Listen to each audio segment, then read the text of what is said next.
বন্ধুসকল, আপোনালোকে হয়তো সকলোৱে দ্বীপৰ বিষয়ে জানে। আমি আজি এই ভিডিঅ'টোত আলোচনা কৰিম এটা বিশেষ নদী দ্বীপৰ বিষয়ে, যিটো নেকি আমাৰ ভাৰতবৰ্ষৰ এখন ক্ষুদ্ৰ ৰাজ্য উত্তৰ পূৰ্বাঞ্চলৰ অসমতে অৱস্থিত। হয়, আমি আলোচনা কৰিবলৈ গৈ আছোঁ নদীদ্বীপ মাজুলীৰ বিষয়ে।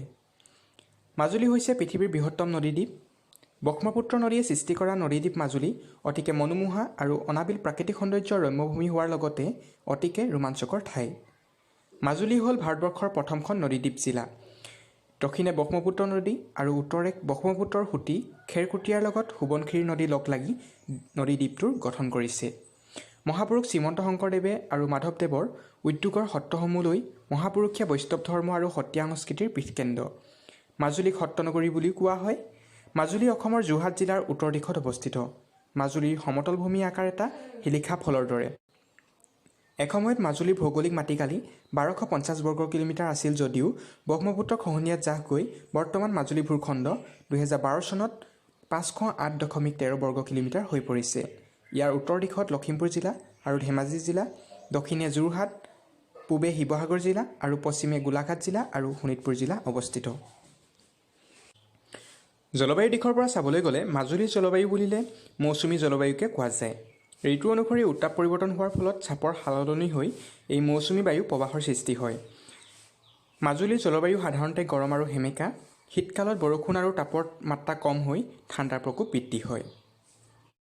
জনগাঁথনিৰ ফালৰ পৰা চাবলৈ গ'লে মাজুলীৰ বৰ্তমান জনসংখ্যা 1,40,000ৰো অধিক। মাজুলীৰ জনগাঁথনি মিশ্ৰিত। ইয়াত বিভিন্ন জাতি জনজাতিৰ লোকে বাস কৰে।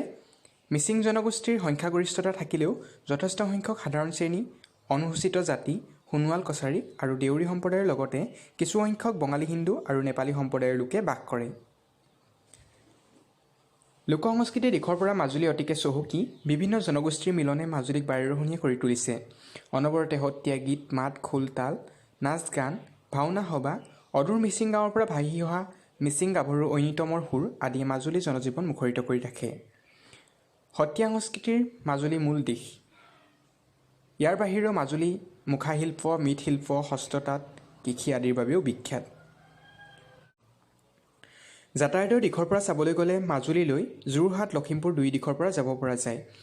যোৰহাটৰ পৰা যাবৰ বাবে নগৰখনৰ উপকণ্ঠৰ নিমাতী ঘাটৰ পৰা ফেৰীৰে ব্ৰহ্মপুত্ৰৰ বুকুৱেদি আমোদজনক যাত্ৰা কৰিব লগা হয়।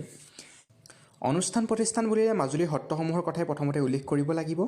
পঞ্চদশ শতিকাতে মহাপুৰুষ শংকৰদেৱে মাজুলীৰ ধোৱাহাট বেলগুৰিত প্ৰথম সত্ৰ প্ৰতিষ্ঠা কৰি অসমীয়া সংস্কৃতি তথা ভক্তি ধৰ্মক সুকীয়া মাত্ৰা প্ৰদান কৰিছিল।